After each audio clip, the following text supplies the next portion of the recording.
Have you ever thought about what you say when you go into sujood, into prostration? A lot of us, we say these words, but we don't actually reflect on what it means.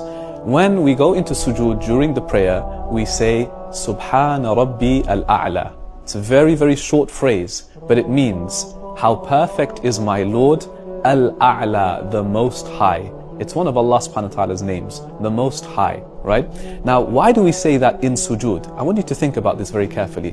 When you're in sujood, you are in the lowest position possible. You have taken your head, and the head of a human being is something which is noble. You've taken that and you've put it on the ground, on the floor, on the dirt, literally, right? You've lowered yourself, you've humbled yourself before Allah. So in other words, you've gone into the lowest position and you say, all praise to Allah, the Most High. So in the lowest position, you praise the Most High. Isn't that amazing? That the servant is humbling themselves before their Lord. And this is why the Prophet ﷺ, he said that the closest a servant is to their Lord is in the position, the posture of prostration, of sujood. So he says, in that position of sujood, فَأَكْثِرُوا الدُّعَاء, he says, increase in dua. Make much dua in this position, because when you are in sujood, you are the closest to Allah, and there is much more likelihood that your dua, your supplication is accepted.